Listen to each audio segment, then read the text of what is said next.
An update to the MITRE program saga, U.S. government rescinds clearances, and a DOGE whistleblower. I'm Allie Diamond, and this is ThreatWire. The MITRE CVE program is saved. For now. On April 15th, 2025, an alarming letter was sent to the CVE program's board of directors that shook the cybersecurity community to the core. The U.S. government contract that MITRE used to maintain the CVE program was ending at the time of sharing and was not going to be renewed. MITRE, a government contracting group, started the program in the 90s, however, has not been doing too well in recent years. Earlier this month, on April 2nd, MITRE submitted notice of its plans to lay off over 400 employees in June as a part of downsizing. There was some hope for the CVE program, though. The day after the original CVE board email leaked, on April 16th, a press release was made announcing the creation of the new CVE Foundation. This new nonprofit group was formed to take on the responsibilities of running the MITRE CVE program. To make it clear, this foundation is not formally affiliated with MITRE, but consists of members of the original CVE program board. Kent Landfield, a member of this new CVE foundation and board member of the MITRE CVE program, says in the press announcement, CVE as a cornerstone of the global cybersecurity ecosystem is too important to be vulnerable itself. Cybersecurity professionals around the globe rely on CVE identifiers and data as a part of their daily work, from security tools and advisories to threat intelligence and response. Without CVE, defenders are at a massive disadvantage against global cyber threats. The hope is that this will be able to take on the responsibilities that MITRE upheld without the reliance on the MITRE funding. The board was aware of the possible impending pull of funding for the program, which prompted the creation of this group.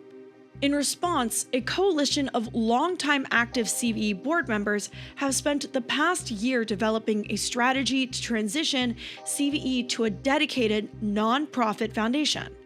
The new CVE program will focus solely on continuing the mission of delivering high-quality vulnerability identification and maintaining the integrity and availability of CVE data for defenders worldwide. In an absolute last-minute move, CISA did decide it would be able to continue its funding of MITRE with an alleged 11-month contract extension.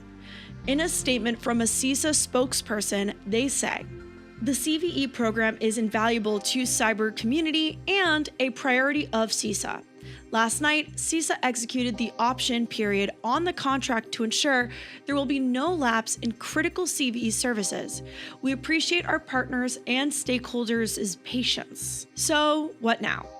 MITRE has its funding, however, it still has its impending layoffs.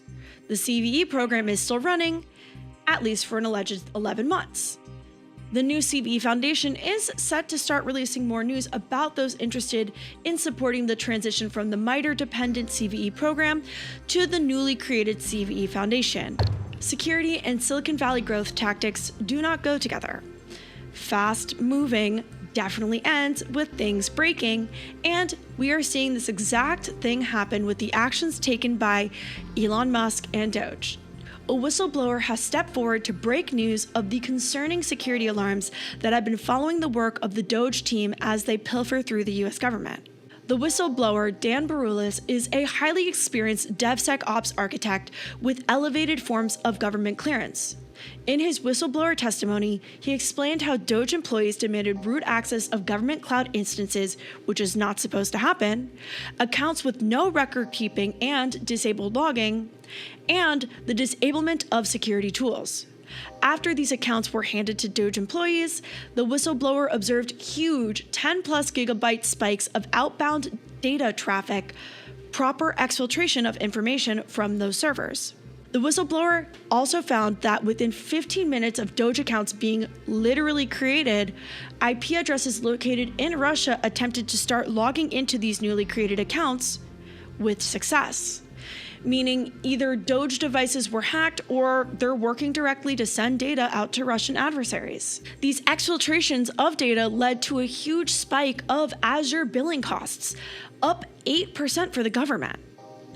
According to the original breaking story posted by NPR, notwithstanding the National Labor Relations Board's denial, the whistleblower's disclosure to Congress and other federal overseers includes forensic data and records of conversations with colleagues that provide evidence of DOGE's access and activities.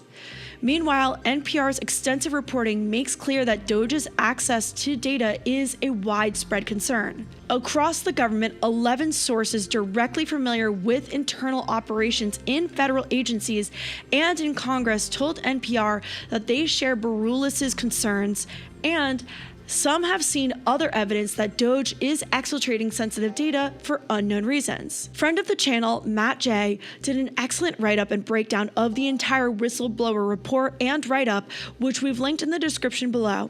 I highly recommend checking it out. Trump revoked the clearance of every employee at SentinelOne. This comes as a part of his investigation into Chris Krebs, former director of CISA. Krebs was fired in November 2020 from his role after speaking out against the idea that the 2020 elections were, quote, rigged and stolen. In an executive order, Trump ordered a full-scale investigation into Krebs, as well as announced the revoking of his security clearance, as well as the security clearance of companies he is affiliated with.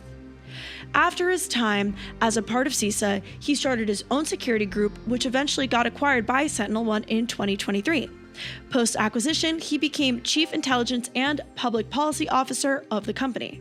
In a public statement about the ordeal, SentinelOne says they will be okay. In regard to the executive order dated April 9, 2025, focused on Chris Krebs in his prior role as a government employee, we will actively cooperate in any review of security clearances held by any of our employees. Currently less than 10 employees overall, and only where required by existing government processes and procedures to secure government systems. Accordingly, we do not expect this to materially impact our business in any way. On April 16th, Krebs announced he has stepped down from his role at SentinelOne. He will be spending his time focusing on fighting the situation he is faced with caused by the Trump administration. Thank you so much for watching ThreatWire for the week of April 21st, 2025. If you want to support this show, please head over to patreon.com/ThreatWire. This is a reminder for the viewers to please enjoy each story covered on ThreatWire equally. Last time I covered stories about the questionable security decisions of the current iteration of the Trump administration, there was a lot of yelling in the comments. As a viewer and enjoyer of ThreatWire, I ask that you please consider the stories from an objective standpoint. Please be willing to see the concern of the actions taken and what they might put at risk. Security and cybersecurity is inherently political, and in the case of these stories, we can see the objective issues presented in the news. And if you don't agree to do so, please don't announce your departure. We don't care. This isn't an airport and we don't need to know. Your comment on this video only drives engagement and helps it get out to more people, so you're just helping us. Thank you so much for your objectivity and respect. If you want to find me online, you can find me everywhere at Ending with Ali on everything including Minecraft, and as per usual, good luck, have fun, and don't get caught.